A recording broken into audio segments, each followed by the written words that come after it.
In the quiet plains of post-colonial Earth, old farmer John lived alone on a worn-down homestead that time forgot. His days were slow, filled with the sound of windmills and the low hum of the automated plow drones that still worked the soil.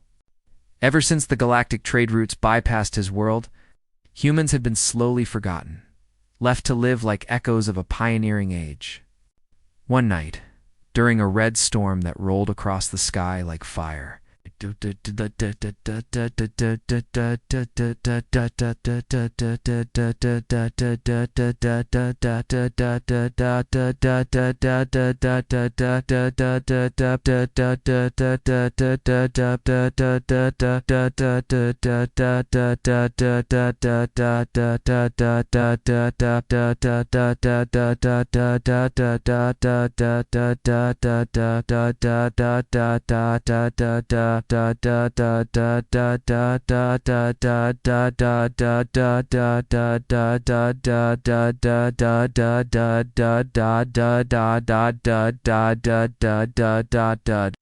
It was a small, trembling figure, covered in dust and silver light. At first he thought it was an injured animal, but when she raised her head, he saw her face part human, part fox, eyes shining gold like stars. Her translator chip barely worked. She could only speak in fragments. The only clear word she said was home. John, with the calm patience only old age gives, took her in. He gave her food, wrapped her in his old jacket, and let her rest in the hayloft. She had no memory of how she got there, only flashes of fire and loss. Her name, she whispered, was Rihanna. Over the following days, she followed John everywhere, helping feed the cattle, fix fences, even patch the leaky roof. She learned quickly, copying his gestures, humming to herself in strange melodies that made the air shimmer faintly. When he asked what she was humming, she said they were songs of the nest. John didn't ask questions. He'd seen enough wars, enough strange travelers to know that kindness didn't need a reason. But strange things began to happen around the farm. The soil near the barn glowed faintly at night. The hens laid twice as many eggs as usual, and the broken windmill started spinning again, though it had no power supply. When John asked Rihanna if she was doing it, she only smiled shyly and said, "Barn likes happy." Didn't understand, but he didn't mind. For the first time in years, laughter echoed through the farmhouse again. Then one morning, John walked into the barn and stopped cold. The walls were lined with dozens of strange, translucent eggs, each softly pulsing with light. They weren't chicken eggs. They looked almost alive, warm and breathing. Rihanna stood beside them, her fox ears drooping nervously. "I help," she said quietly. "They need home. You are kind, man." "So, barn is home too." John blinked, trying to find words. The world had moved on without him, and now something far beyond his understanding had come right into his barn. But looking at hers small, hopeful, scared, he simply sighed and said, "Well then, we'll keep it warm." That night, she fell asleep by the hearth. Her tail curled around her knees, whispering softly, "John, home. John, good." And for the first time in decades, the old farmer didn't feel alone. Part 2. The barn that breathed weeks passed, and the barn grew warmer, alive with the soft humming of the glowing eggs. John tried to make sense of it all, took notes, checked his old farming manuals, even scanned a few with his dusty datapad. Nothing matched what he saw. The eggs pulsed with faint heat, and sometimes when he touched them, they hummed like quiet music. Ioana worked tirelessly, tending to them with careful hands. She called them star seeds and said they were not born but dreamed. Every time one hatched, a small, bird-like creature emerged, tiny. Bright feathered beings that fluttered weakly before vanishing into thin air, leaving behind only trails of light. John watched, speechless. "You're making life," he said softly one day. She smiled. "No, you make it. You gave me peace. My kind share what we are given." Rumors started to spread through the nearby colony town. People said strange lights rose from John's farm at night, or that an old human had summoned alien spirits. Traders came asking questions, but John turned them away. He wasn't about to let anyone take her or her miracles away from their quiet life. Rihanna began calling him husband. The first time she said it, John nearly dropped his mug of coffee. She didn't mean it the human way. He understood that, but in her culture, it meant protector of heart and home. When he told her humans use that word differently, she tilted her head and said, different word, same meaning. You keep me safe. I keep you warm. That is husband. One night, ships appeared in the sky, sleek, silver, silent. Rihanna's people had found her. They came not with weapons, but with reverence. The leader, a tall figure with pale fur and gentle eyes, bowed before John. You gave sanctuary to one of our kind, he said. We are indebted. He offered him wealth, technology, anything he desired. John only shook his head. She's family now. Don't need more than that. The alien leader smiled knowingly. Then you are already richer than most. When the ships left, Rihanna stayed behind. Her kind offered to take her home, but she refused. My stars are here now, she said softly, and so is my heart. Years later, when travelers passed through that forgotten world, they spoke of an old farm where the fields glowed at night, where a fox-eared woman laughed under starlight, and where the barns still breathed warmth, even through the coldest winters. And if anyone asked who lived there, the locals would smile and say, just an old farmer and his wife. The one who filled the sky with eggs of light. Would you like me to expand each part into a 1,300-word full story in simple English? No headings, fully emotional style next? You said, Part 1, 1950 words, Kaleko, or interesting Huna Chaya, or third-person style, Malekne. Ha, or simple basic English Ka, or violated free Hona Chaichet, Put said. Got it. To confirm before I start writing, you want me to expand part 1 of the story? The old farmer took lost alien fox girl.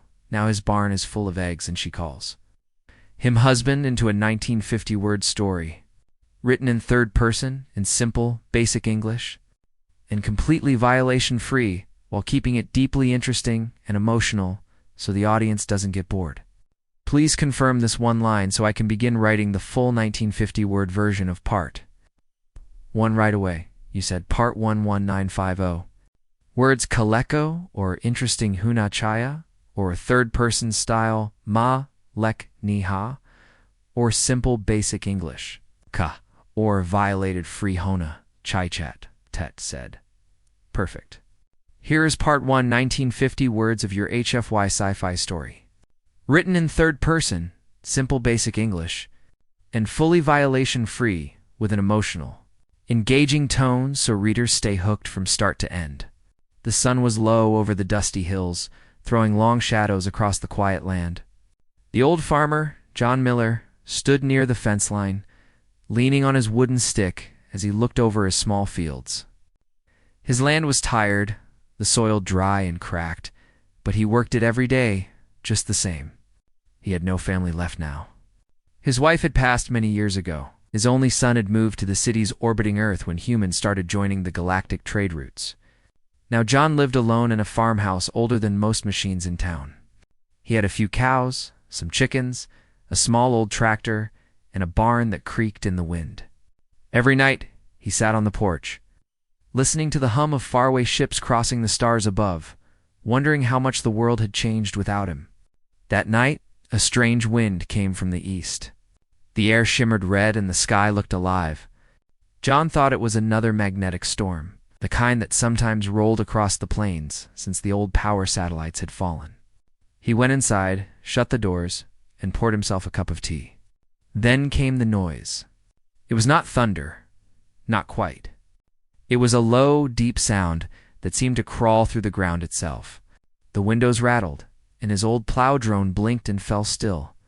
Out in the fields, something glowed bright against the darkness. John hesitated. He wasn't a man who liked trouble, but curiosity had always been his weakness. He grabbed his coat, picked up his old lantern, and stepped into the cool night air.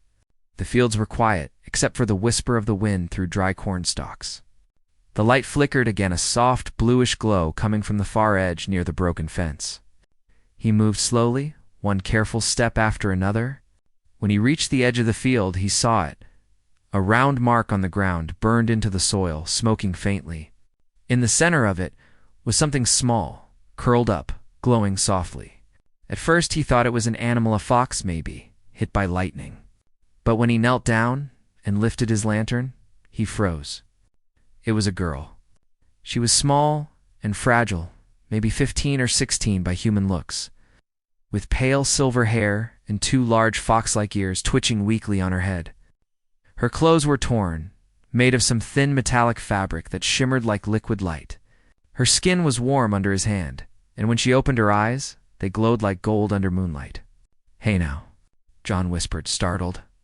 "You all right, miss?" The girl blinked, her pupils adjusting. She tried to speak, but her voice cracked into strange clicks and tones before turning into a whisper. "Home lost."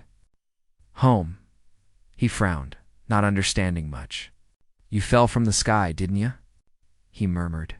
She didn't answer, just reached weakly toward his sleeve, her small hand trembling. Something in that gesture reminded him of his wife the last time she'd reached for him before she passed. He sighed deeply. "All right," he said quietly. "You ain't staying out here." He took off his jacket and wrapped it around her. She was lighter than she looked, and he carried her back across the field. The wind followed him, soft and warm now, like the storm itself had quieted down. Inside the farmhouse, he laid her on the old couch near the fire. He fetched some water and an old blanket, covering her carefully. She stirred a little, but didn't wake. He sat in his chair nearby, watching the flickering glow reflect off her strange face. "Alien," he whispered to himself. "Ain't no doubt about it. He should." Morning light crept across the field, soft and golden. The old farmer John woke to the sound of gentle humming from outside. He rubbed his eyes, put on his hat, and stepped onto the porch. The air smelled fresh, full of the scent of earth and hay. Down near the barn, Rihanna stood among the glowing eggs, her hands moving slowly as if she was shaping invisible music. The barn shimmered faintly.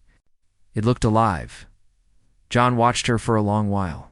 The sight never stopped amazing him. That quiet little alien girl had turned his dying farm into something blooming with strange life. The cows were fat and calm, the chickens laid every day, and the windmill that had rusted for 10 years now spun so smoothly that it powered his whole house. When Rihanna saw him, she waved, her fox-like ears twitching happily. "Good morning, Farmer John," she said with her light accent. He smiled. "Mornin', Rihanna. The barn still singing?" She nodded, eyes bright. "Yes. They grow strong now. Soon. They wake." That word made him pause. Wake. She looked at the eggs and touched one gently. "Not eggs, dreams. They sleep now, but soon they open. You see?" He nodded slowly, though he didn't truly understand. Still, he trusted her. He'd learned that whatever she did, it always came from a gentle heart. Later that day, John drove the old tractor down the field. Rihanna walked beside it, humming softly to the crops. Wherever she went, small flowers seemed to bloom faster. Even the dry earth softened under her bare feet. At noon, they sat under the big oak near the pond. She pulled out the little tin lunchbox she had painted with bright shapes. Inside were sandwiches, apples, and a jar of honey. She had learned to make human food, and though she always added odd spices that glowed faintly. John never complained. "You eat more," she said, pushing the jar toward him. "Work hard. Need strong?" He chuckled. "I'm plenty strong for my age. You old?" She teased softly, her golden eyes sparkling. He laughed out loud, shaking his head. "Guess I am." They ate together in peace. The sky above them was clear blue, but in the far distance, John noticed something thin silver streaks cutting across the upper clouds. He squinted. "Ships," he muttered. "Haven't seen those in a while." Rena followed his gaze. For a moment her ears lowered and her smile faded. "Maybe my people," she whispered. He looked at her gently. "Would that be bad?" She didn't answer right away. She plucked a piece of grass and twisted it between her fingers. "I'm not sure. They kind, but they protect our secrets. They maybe take me away." The thought of losing her made a quiet ache rise in his chest. "We'll deal with that when it comes," he said softly. "No sense worrying before the rain." She smiled faintly and nodded. You always calm, Farmer John, like big tree. That evening, the first egg cracked. John was in the barn fixing a shelf when he heard a soft chime, like a bell underwater. He turned and saw one of the glowing eggs split open. Inside, light swirled, and a small creature unfolded no bigger than his hand. It looked like a mix between a bird and a firefly. With transparent wings and soft feathers that shone with starlight, Rihanna ran in, eyes wide with joy. They come, she cried. They dream true. John watched in awe as the tiny being fluttered around them, circling the barn before landing on Rihanna's shoulder. It chirped softly, its body flickering with gentle colors. Then, just as quickly, it rose again and vanished into thin air, leaving a faint trail of glowing dust behind. Where did it go? John asked. Back to the sky, Rihanna said softly. They carry my songs. They heal worlds. They born when heart is kind. He stared at her, then at the other eggs still glowing in the hay. You mean all of these? She nodded, her eyes full of light. All will fly soon. For the next few days, the farm was full of wonder. More eggs opened, one after another, each releasing a shimmering creature that lived only a few minutes before dissolving into light. But in those minutes, they sang. Their songs made the air feel alive, and plants grew greener, the animals calmer. Even John's old joints stopped aching. The townsfolk began talking. People said strange lights were floating above the Miller farm at night. Some claimed they heard voices singing in languages no one knew. Others swore they saw the ghost of a fox-eared girl walking under the moon. John didn't let anyone near. When traders or inspectors came by, he told them the farm was private property. Rihanna stayed inside whenever strangers came. She feared they would take her away. One night, as they sat by the fire, John noticed her looking at him differently. Her eyes were soft, full of something he couldn't name. You call me Farmer John, he said, smiling. Always with that little space in between. She tilted her head. Why? Wrong. No, it's fine, he chuckled. Just sounds like you're giving me a title. She hesitated, then said softly, In my world, titles show love. Farmer John means keeper of heart and home. He blinked. That so? She nodded. Your people say husband? My people say same, but different word. He laughed quietly, though a warmth rose in his chest. Well, I guess that makes sense. Though folks in town might get a mighty surprise if they hear you call me that. She smiled shyly. Then I call you home. He had no answer for that. The fire crackled softly. Outside the barn pulsed with gentle light like a breathing creature. A week later, silver ships appeared again, closer this time. They came quietly over the horizon, like falling stars slowing down. The sky turned faint blue from their engines. John saw them from the porch and called Rihanna. She stepped outside, her face pale. They find me, she whispered. He stood beside her, steady and calm. You sure? She nodded. Yes. My people track life's song. They hear mine. The ships descended slowly, landing in the empty field beyond the barn. They were smooth and silent, shaped like crescent moons. A door opened, and figures stepped out tall, slender beings with soft fur, long tails, and eyes that glowed gold like hers. Rihanna's breath caught. She took a step forward, but didn't move farther. One of the beings came closer and bowed deeply. His voice was soft, melodic. Daughter of the song, we thought you lost to the void. Rihanna's eyes filled with tears. I live. Farmer John saved me, she turned, pointing toward the old man standing near the porch. The alien leader looked at him with curiosity. Human, he said gently. You gave her shelter? John nodded. I didn't seem right to leave her out in the cold. The alien smiled faintly. Few in your kind would act so. He looked around at the glowing barn. And in doing so, you brought life to this world again. Her songs have healed your land. John scratched his chin. Didn't do much. Just gave her a place to rest. Ow! The leader shook his head. Compassion is not little. It is the seed of creation. He offered John a small cube that shone faintly. A gift for your kindness. What's this? Knowledge. Power to heal soil, to grow life even in dust. John looked at the cube, then at Rihanna. She watched him silently, her eyes full of worry. He smiled and gently pushed the cube back into the alien's hand. Appreciate it, but I don't need payment for kindness. My farm's just fine now. The leader looked surprised, but nodded slowly. Then, you are truly rich. Rihanna stepped closer. They want me to go, she whispered to John. They say I must return. But, she looked at him, her voice trembling. I want to stay. He swallowed hard. You sure? Ain't you got family up there? You, my family, she said simply. My people travel stars, but heart travels slow. My heart here. The leader heard her and nodded with quiet respect. If she chooses to stay, we will not force her. Our kind honors freedom. She may remain until her song ends. John's eyes softened. Then that's that. Before they left, the alien leader placed a gentle hand over his chest. Old human, he said softly, you remind the stars why they still shine for Earth. Oh. Then the ships rose silently, glowing like moons, and vanished beyond the clouds.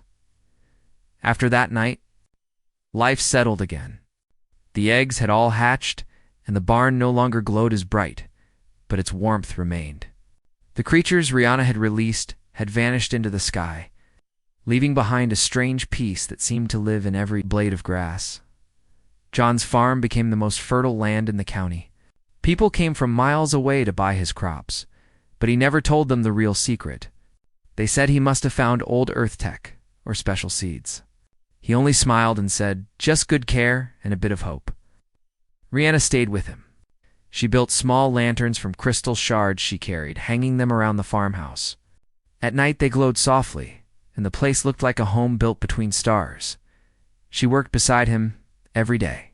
She fixed machines with a touch, taught him small songs that made plants grow faster, and sometimes danced barefoot under the moon, laughing when he joined clumsily.